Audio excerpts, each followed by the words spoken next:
I'm Mitch Gallagher. Welcome to the Sweetwater Minute. During the 15th annual GearFest here at Sweetwater, Nick DiVirgilio sat down with drum industry icon Bill Ludwig for an interview.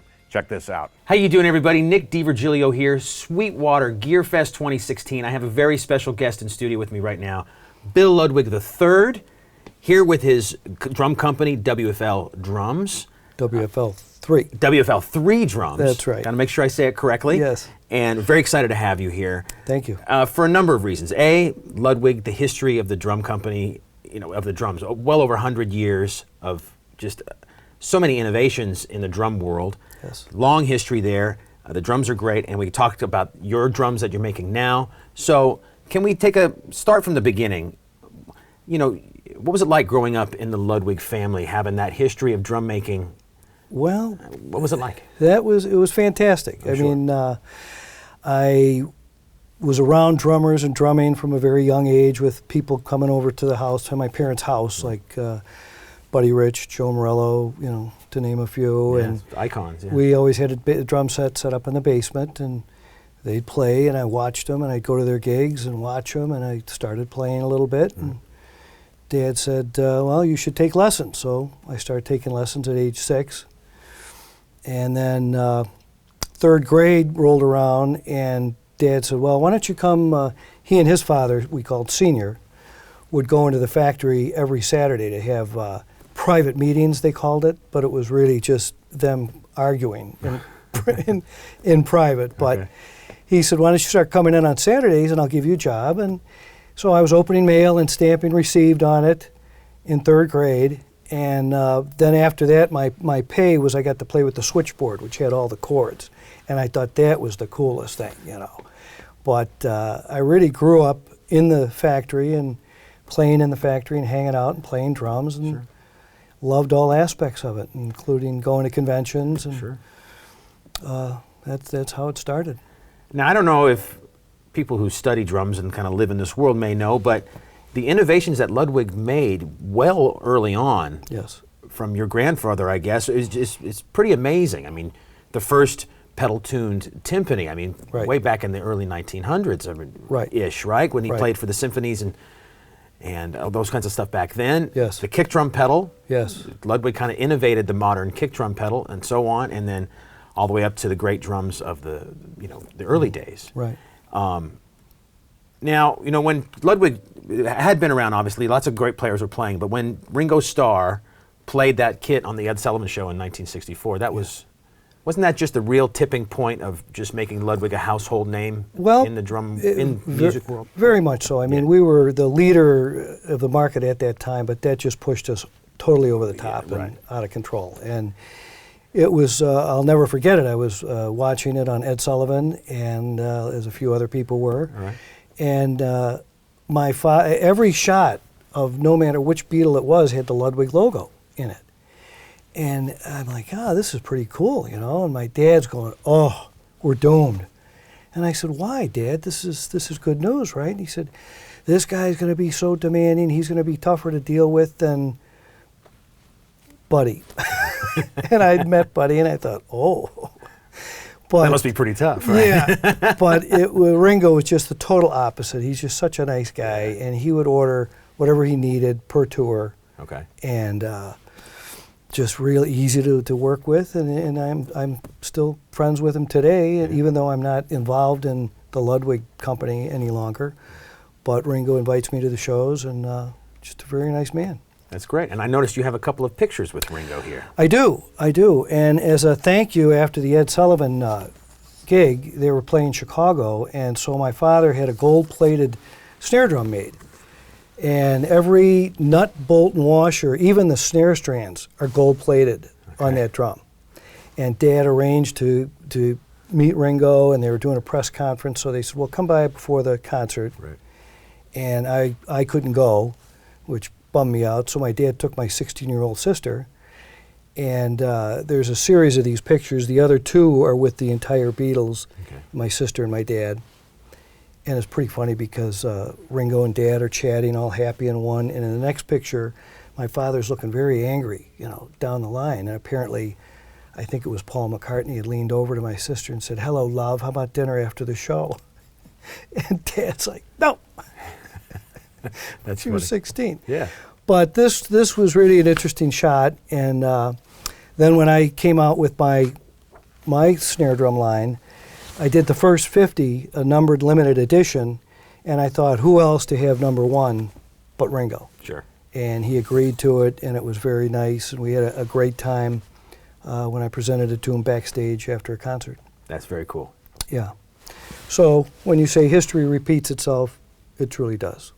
This is an interesting picture you brought in. It's a blown-up picture of the one you said you had in your Kitchen. in your In my kitchen. That's kitchen. right. Why don't you tell us a story about this one? And a couple years ago, when I was debating getting back into the drum business and coming out with a snare drum line, I just happened to take this picture off the wall and looked at the back, and in my father's handwriting, it says senior, starting over, age 60, 1940. Wow. And I thought, wow, I'm 59. I got a shot at this. I can do this. And if he can do it, I can do it. So that's what really pushed me over the edge. Nice. Got to some do good this. inspiration there. Yeah, and he restarted his life at 60 and lived to be 93, and he was in the factory in his office every day up until 2 weeks before he died. Wow. And he had a stroke, went in the hospital and died. But his calendar was current, his desk was cleaned off, and he was just an amazing, hard-working man. But when he started with the bass drum pedal, he made it for himself because he needed a better bass drum pedal. He had a big wooden, clunky bass drum pedal. So he made his own, and everybody said, oh, where'd you get that pedal? I made it. Well, make me one. So that's how that started. And then, out of necessity, he started making everything himself. You know, that's why we made our own heads, sticks, shells, hoops, The whole 9 yards. stands, so we could control quality. And that's what was instilled in me growing up, was quality and customer service. Fantastic. Yeah. Very cool. And as you can see, he's quite dressed up there, including spats, in the factory, but that's the way he dressed Sure. all the time, 7 days a week. Yeah. Even hanging out in the backyard for a picnic, he was dressed. Nice. Yeah. He was a great guy and a good drummer. Now, as I told you yesterday, or maybe at the bar last night, because we're here at GearFest, so we have some different events going on, and you came and saw us. I have a history with Ludwig. When I was, my very first drum kit that I ever received, well, I should say my second drum kit. My first drum kit was like a toy drum kit that I just smashed, probably within a couple weeks. I was only four years old. I turned 5 in November, and Santa Claus, a.k.a. my father, bought me a blue sparkle Ludwig kit. Now this was in the early 70s. And it was from 1965. You could see the 1965 stamp on the inside of the shell. Cool. They had painted it white. Yeah. And I think it was, back in the old days, the wrap was part of the shell. You could see how they made it back then. It was kind of rolled into the shell. Yeah. And I used those drums well into my teenage years. They were awesome drums, and I stupidly got them refinished as a teenager. I'll regret that to my dying day. I should never have done that. Yes. Because it killed the drums, which I just didn't realize when I was that age. But the snare drum, I still have the snare drum to this day, and I use it all the time. And Is that a wood shell also? no, or it's is it the a metal? steel, Yeah. 5x14. Oh. And it's a killing snare drum, Yeah. and it still works. It's just so you could tell the quality was there, Right. back in those days too. And so I have very good fondness of Ludwig drums from, the start of my drumming career. That's very cool. And as I mentioned last night, my first set was a blue sparkle also. So Very cool. we have a lot in common. So now, let's move to today. Okay. Your drums. Yes. WFL Three. Three. WFL 3 drums. And this snare drum you coupled with Mike Dorfman of Trick Drums yes. to help you out. So why don't you tell us what's going on with this drum? Well, it was really amazing when I finally decided to go forward with this. And I shopped around to several different small drum companies across the United States to see if anybody would make something for me somewhat to my specs and work with me. And nothing happened, and all of a sudden I bumped into Mike, and he said, "Oh, yeah, Bill, I'll work with you on that." And I've known Mike for years. Sure. I also really admire his work because he's He makes such some great stuff. Yeah. Oh, he's meticulous, craftsman, and makes his own, parts and hardware and strainers. And he said, "Well, we can do this, we do that. We'll put my strainer on it," and that's how it started. Okay. And then not only is he a great person and a great company, but he's 20 miles from my house. That's right. You guys are Chicago neighbors. Yeah. Because that's one thing with this drum I wanted to do is sign and date the inside of every shell. Okay. And that allows me to do that. Plus, I get to go out and hang out in a drum factory again There you go. which I love. Which you love, for sure. Mike's not too keen on that because I come in and I say, hey, Mike, let's try this, let's try that. And he's like, Bill, go over in the corner, be quiet. But I really like working with him. He's a great guy, and as I said, his quality is just unbelievable. All right, let's get into the details of this drum. Why don't you explain to us what's going on, the size, the shell, the whole 9 yards. Well, this is a 1/8" aluminum shell, trick shell. Okay. And as I said, I sign and date the inside of every shell. Right there. And it's black powder coated. They call it black Rockstar powder coat. Okay. And it's inside and out, which was pretty cool because when I first started talking to Mike, I said, he said, what color do you want to do? And I said, well, I don't know. I want to keep it simple in the beginning so a drummer can add this to his existing set kind of no matter what color. So we went with black and white. He goes, well, come here. And he had one drum with this black sparkle on it. And he said, this is a new finish I just got. I said, no, that's my finish. Because I think it's sharp. And then we took it another step to have the vent hole laser cut through the shell. And that gives a little... it's a great look. It's unique. It's, it's a little more snap to the snare because it lets a little more air out than a traditional hole. And we have the trick 3-step strainer that Mike developed, and it's a great strainer. It gives you 3 options there. And then the lugs are cool with your stamped with the 3 on there as well? Well, yeah, and I was going to say the lug is also very unique because it's a machined aluminum lug, and it's one piece. There's no inserts or no springs. Okay. So it's a direct thread.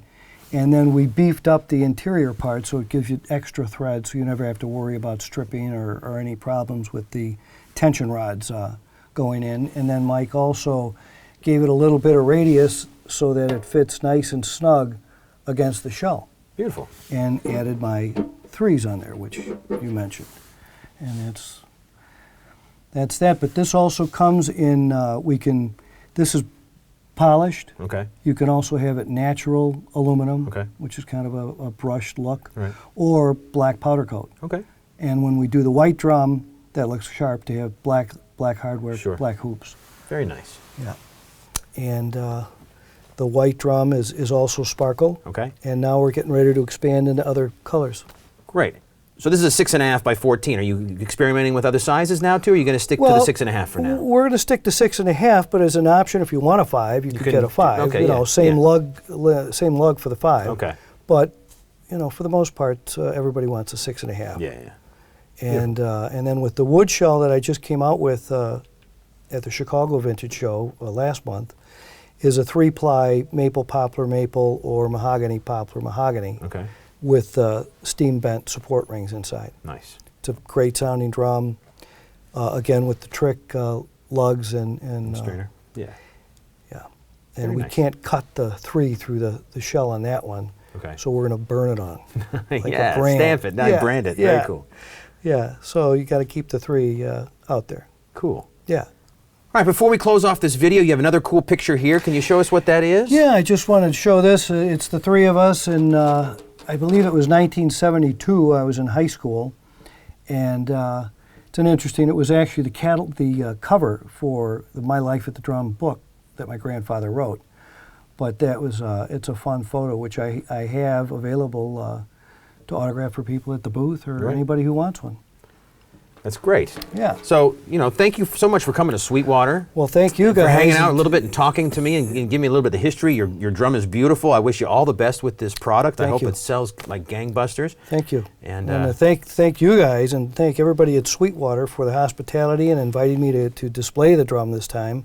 My first GearFest, and I hope not my last. Yeah, it definitely won't be. Yeah. But this place is phenomenal. It's like Disneyland for musicians. Yes, I just can't believe it. But thank you all very much. Appreciate you coming in. Thank you, Nick.